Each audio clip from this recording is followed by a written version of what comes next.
Hi, this is Reuven Lerner, and welcome back to my Python Standard Library Video Explainer series. This time we are going to look at a part of the RE module that most people don't look at, I don't think. At least I've really never looked at it before. So let's assume I say import RE, and I say s equals, what a wonderful day we are having. And I'm now going to say here, RE find all. And I'm going to look for something inside of S. Okay, what am I going to look for? Let's look for A until F, and let's look for 4 of those. Fantastic. And I find absolutely nothing in there. Okay, let's make it a little wider. Let's say here, A till T. Okay, so we found here, ONDE. Nothing too super exciting, but it is something at least. Okay, maybe we'll add a space here just to get like more than one. There we go. Now we've got a whole bunch of different things. All right, so far so good. What happens if I write my regular expression incorrectly though? What if I leave off that closing square bracket? Well, I'm going to get an error, of course. And if we scroll down all the way down here, it's going to say unterminated character set at position 0. Well, a character set, of course, is what I call a character class. It's in square brackets, and it's at position 0. And if I go here, we can see that, sure enough, position 0 starts a character class.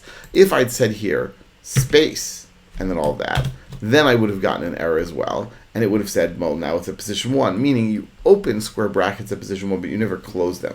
Well, how is this relevant? What does it have to do with the RE module besides the fact that I'm using RE? Well, it turns out that the error here is something known as re.error. That's right, there is actually a class called re.error.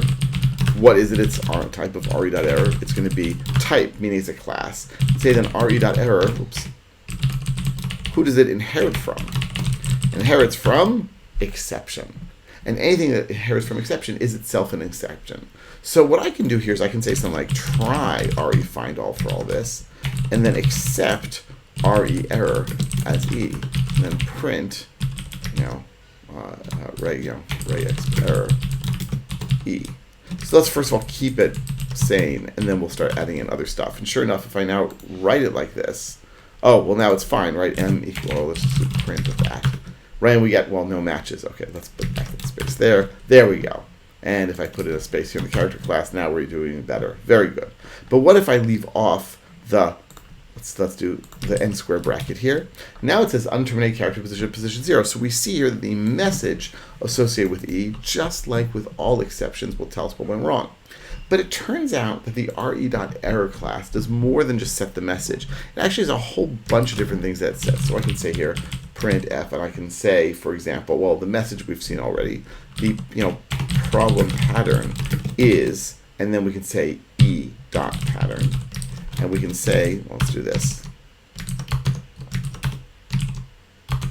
Oops. All right, so let's then get not just the pattern, let's get the position, even though we already know what the position is. We can find out the line number, and we can even find out, let's do this, the column number. So now when we run, it says, wait a second, there's an unterminated character to position 0. The pattern that you tried to use was this, so it's going to give us the string that tried to give us the pattern, and the position in the pattern was 0. The line number was 1, the column number was 1. So it's actually pretty good at pinpointing where the problem was. What if I then do, close that, what if I forget to open curly braces? Well, actually then it just doesn't find any problem. And the reason it doesn't find any problem is because then there's no meta character here at all. But if I were to say here, let's do, curly braces with nothing, I guess that works. Curly braces that are not terminated, oh, I guess it doesn't see it as anything very exciting. Okay, fine. So there we can go. So what if I were to leave this off here? Yeah, it's still not going to give me such trouble. I guess I'll put it there. So it's really only, what if I do regular parentheses? That'll give me like a group, right? And then it's going to say, here we go, missing, and parenthesis, unterminated subpattern position 0. That position 0 gives us so much trouble. Gives us the pattern, gives the position, gives the column and the line.